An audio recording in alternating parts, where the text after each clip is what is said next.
Assalamualaikum warahmatullahi wabarakatuh.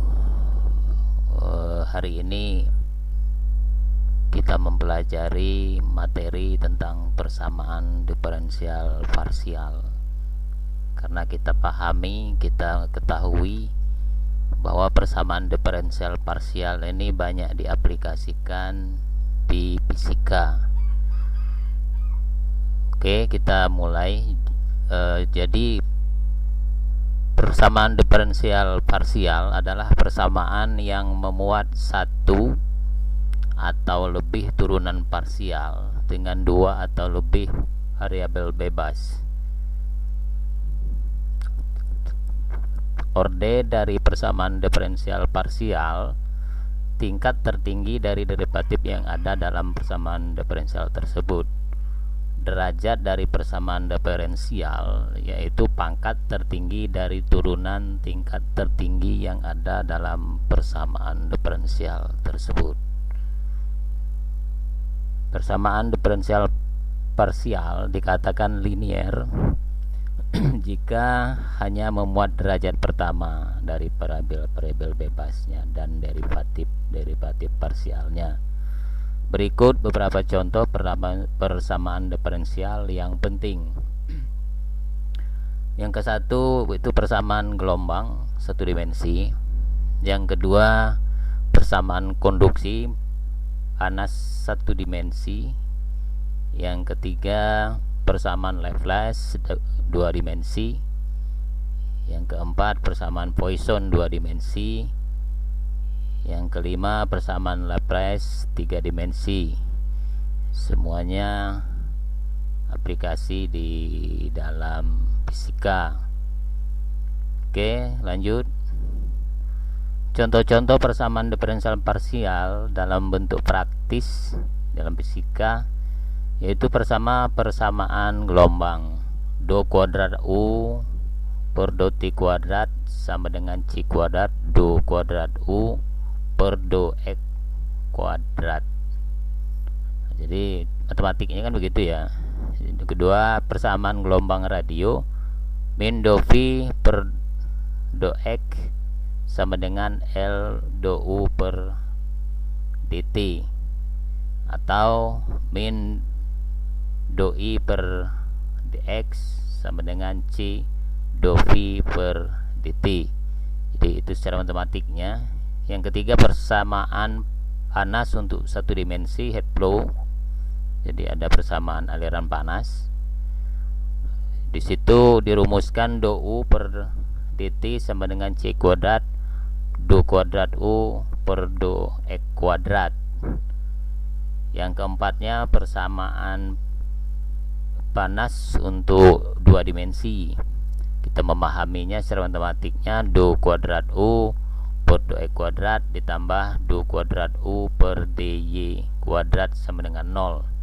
Jadi seluruhnya itu persamaan diferensial yang dalam hal ini persamaan diferensial parsial. Nah, kita mencoba dari dasar awal ya, pembentukan persamaan diferensial parsial. Membentuk persamaan diferensial parsial dapat dilakukan dengan pertama eliminasi konstanta, yang kedua eliminasi fungsi. Kita coba bersama melihat yang pertama itu eliminasi konstanta. Contoh ya.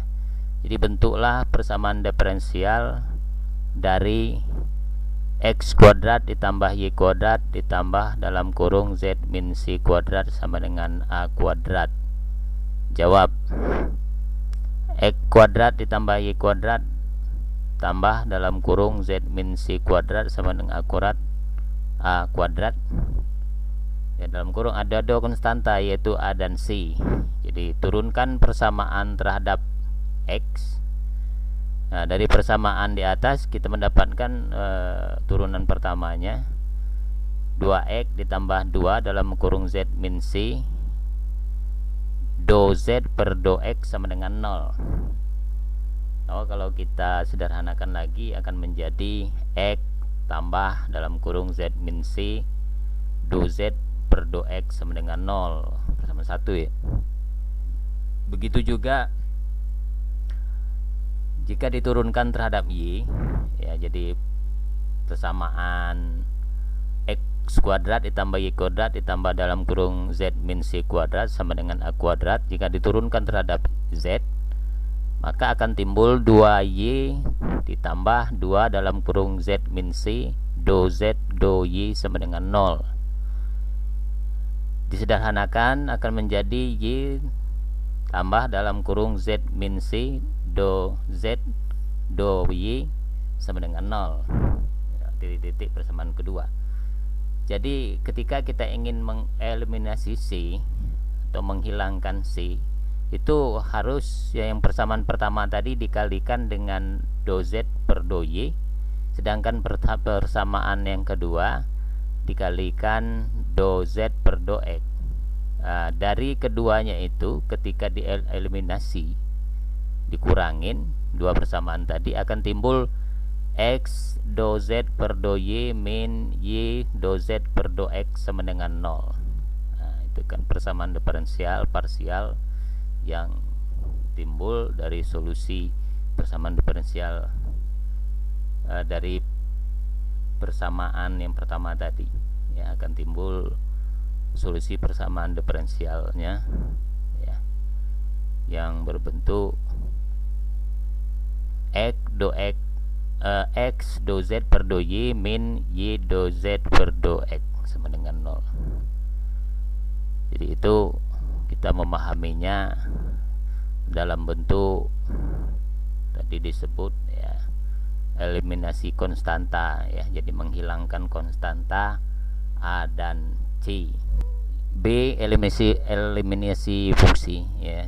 Kita melihat contoh, bentuklah persamaan diferensial dari Z sama dengan F dalam kurung X kuadrat min Y kuadrat ya.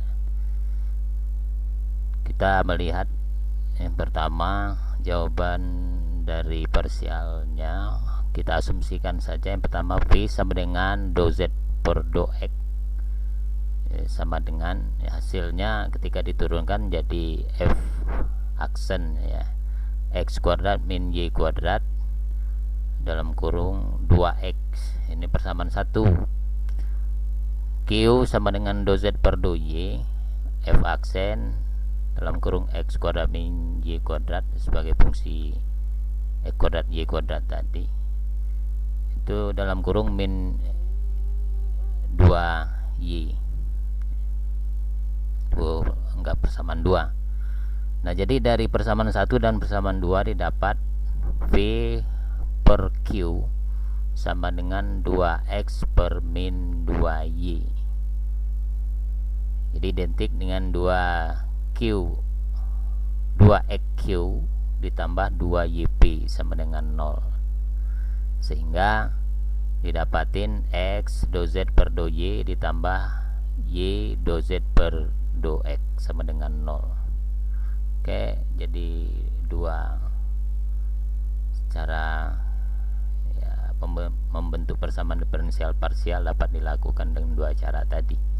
Yang pertama eliminasi konstanta, yang kedua eliminasi fungsi ya, kita mendapatkan persamaan diferensial ya, oke.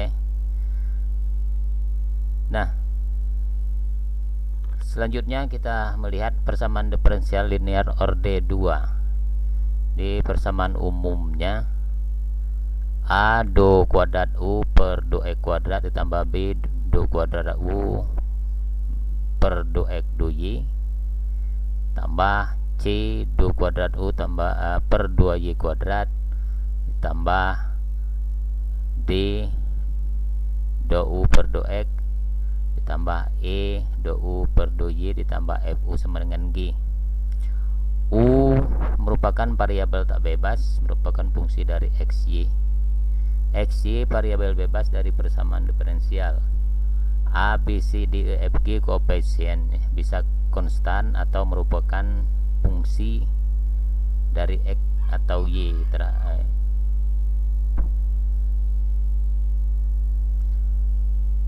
Oke, dari sisi ini ya, jadi fungsi dari X atau Y tetapi bukan fungsi dari U.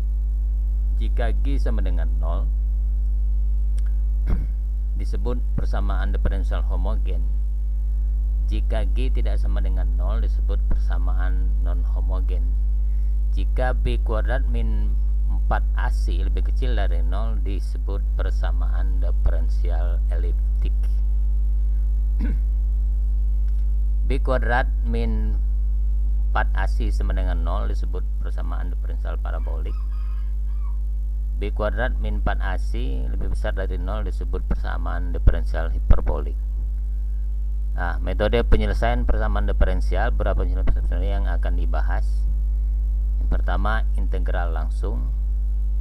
Yang kedua, pemisalan. U sama dengan E pangkat AX tambah BY. C, pemisahan variabel. D, kita coba melihat ya, integral langsung. Dengan cara integral langsung mencari pemisahan umum dari metode yang digunakan dalam persamaan diferensial biasa dengan mengintegralkan masing-masing ruas ke setiap variabel bebasnya. Contoh, selesaikan persamaan diferensial do kuadrat Z per do X do Y sama dengan X kuadrat Y. Ya. Yang B nya, tentukanlah masalah nilai batas yang memenuhi Z dalam kurung X, 0 sama dengan X kuadrat, Z dalam kurung 1, Y sama dengan penyelesaiannya A do kuadrat Z per do X do Y sama dengan X kuadrat Y. Nah, itu secara matematik bisa dibuat do per do X dalam kurung do Z per do Y sama dengan X kuadrat Y. Nah, dari itu ketika diintegralkan terhadap X itu menghasilkan ya do Z per do Y sama dengan 1/3 X pangkat 3 Y ditambah FY. Diintegral terhadap Y itu akan menghasilkan nilai Z sama dengan 1/3 X pangkat 3 Y kuadrat ditambah integral FY dy ditambah GX. Jadi kita mendapatkan persamaan penyelesaian umum persamaan diferensialnya, yaitu Z sama dengan 1/6 X pangkat 3 Y kuadrat ditambah HY tambah GX. GX dan HY fungsi sembarang, mungkin agak ada koreksi sedikit tadi. Itu yang pertama tadi ya, yang bukan 1/3 itu, jadi 1/6 ya. Z itu sama dengan 1/6 X pangkat 3 Y kuadrat plus ya ditambah titik. Nah, dari GX dan HY sebagai fungsi sembarang, kita coba melihat ya untuk jawabannya B nya. Seandainya pada Z itu ya, kita melihat dua variabel tadi ya, variabel bebas X dan Y ya.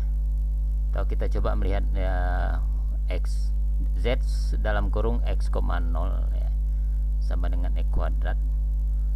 Maka ketika kita melihat itu berarti X kuadrat itu sama dengan 1/6 X pangkat 3 0 kuadrat ditambah H0 ditambah GX, sehingga akan menghasilkan GX nya sama dengan X kuadrat min H0 ya. Lanjut, kita melihat sistem matematiknya. Jika Z X nya 1, Y, jadi cos Y ya, sama dengan cos Y, sehingga cos Y itu 1/6 1 pangkat 3 Y kuadrat ditambah H danggung Y ditambah 1 kuadrat min H0. Kita melihat Z dalam kurung X, Y sama dengan 1/6 X pangkat 3 Y pangkat 3 tambah HY ditambah X kuadrat min H0. Cos Y itu sama dengan 1/6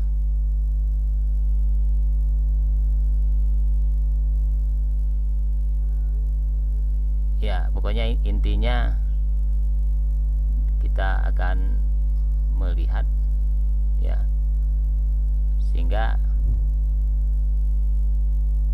yang tadi itu cos Y min ya 1/6 Y kuadrat ditambah H Y ditambah 1 kuadrat min H0 gitu ya, HY sekian-sekian. Jadi kita mendapatkan Z X, Y nya 1/6 X pangkat 3 Y pangkat 2 ditambah cos Y min 1/6 Y kuadrat min 1 ditambah H0 ditambah X kuadrat ditambah H0 ya. Jadi kita mendapatkan hasil akhir ZXY ini 1/6 X pangkat 3 Y kuadrat ditambah cos Y min 1/6 Y kuadrat min 1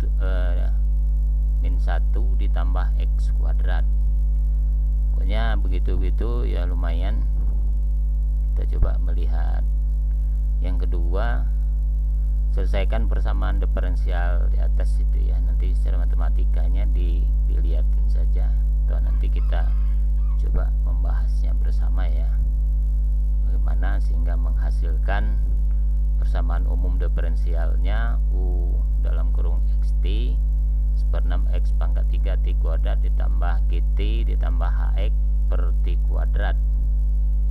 Nah, ini lumayan ekstra ya, tapi tidak apa-apa karena ini memang harus dipahami sampai tuntas ya. Tapi jangan lupa secara konsep kita harus memahami fisika ya. Sedangkan matematika ini dipakai untuk pembuktian fenomena fisikanya, memudahkan dalam penyelesaian fisika. Nah, yang B nya ada pemisahan variabel ya, UXY X dalam kurung X ya, Y dalam kurung X dalam kurung Y.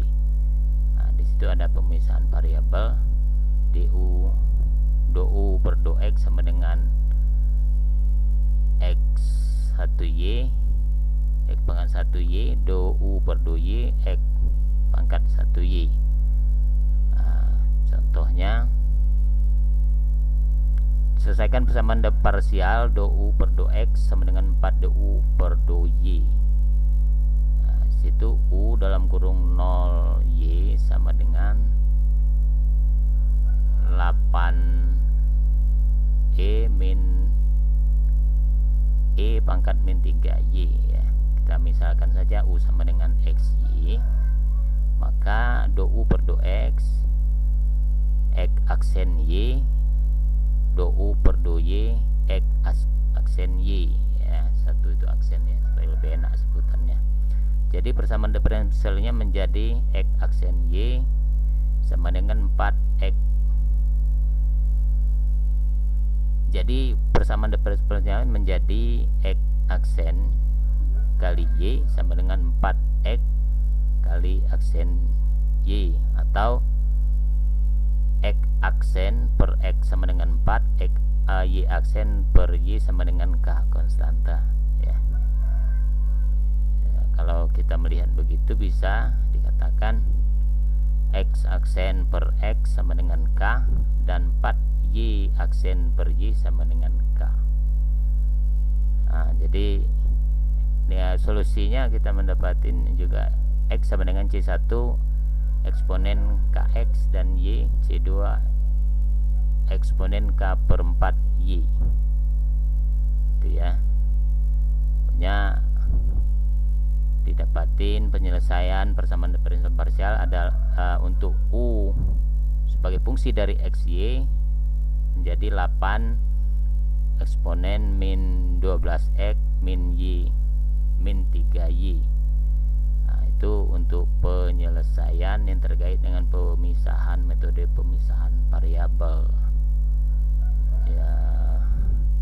Lumayan, ini ini dipahami lebih lanjut, dan jangan lupa secara umum kita memahaminya sebagai konsekuensi yang harus dipahami secara matematik, ya, fenomena fisikanya, ya, pembuktian secara matematiknya itu, ya. Sedangkan fenomena fisikanya harus dipahami lebih lanjut, ya. Itu untuk slide yang pertama, sehingga kita memahaminya begitu, ya. Jadi jangan ragu, kita memahaminya. Saya kira ini tadi sudah kita pahamin bersama. Mungkin yang lain juga, ya. Nah, ini sama tadi, ya, bersama diferensial parsial matematika fisika matematika 2 jurusan pendidikan fisika UPI Bandung. Jadi mirip saja dengan konsep tadi. Ini langsung ada contoh ke fisikanya, nanti bisa dibahas bersama. Jadi kasus fisikanya distribusi keadaan mantap temperatur dalam ruang yang dibatasi oleh plat semi tak hingga. Ini penyelesaiannya, ya. Kita ingin melihat, misalnya contoh, kita ingin melihat nilai, ya, suhu atau berapa besar suhu di titik, ya, hitam itu pada koordinat X5 Y5. Nah, dari sisi fisikanya, ya, kita ingin melihat, ya, andaikan suatu plat semi tak hingga tadi, ya, berapa suhu yang berada pada posisi itu, ya. Sedangkan penyelesaian ini, ya, tidak bisa langsung dengan fisika, ya, harus menggunakan matematika, persamaan diferensial parsial, ya. Terus sehingga pada akhirnya, ya, kita memperoleh, ya, kalau ini kan secara matematikanya, ya, terus persamaan diferensialnya. Nah, ini dari solusi umum tadi, selanjutnya dapat dicari solusi khusus dengan cara meninjau syarat-syarat batas yang diberikan pada kasus fisika yang ditinjau, ya. Jadi dibuatlah 4 kondisi, ya, untuk T X Y nya tak hingga 0 derajat Celcius, untuk T dalam kurung X 0, Y 0 derajat, dan untuk T10 Y 0 derajat untuk nilai Tx, 0, ya, sepanjang sumbu X, berarti nilai suhunya itu 100 derajat. Nah, setelah kita melihat syarat batas 1, 2, ya, dan seterusnya, nah, ya, diasumsikan didekatkan dengan persamaan dari Fourier sinus fungsi ganjil, ya, sehingga kita melihat ini solusi khusus dari persamaannya. Jadi T dalam kurung X, Y sigma N1 menuju tak hingga 400 per NV sin NVX per 100 eksponen pangkat min NVY per 10. Nah, dari sisi itu, atau jika kita cek pada koordinat 5,5 suhu pada plat tipis tadi yang semi tak hingga tadi, TXY nya 5,5, ya, setelah selesai, ya, didapatin pada koordinat 5,5 26,42 derajat Celcius. Oke, itu contoh pertama, dan contoh selanjutnya kita bahas bersama. Saya akhiri. Assalamualaikum warahmatullahi wabarakatuh.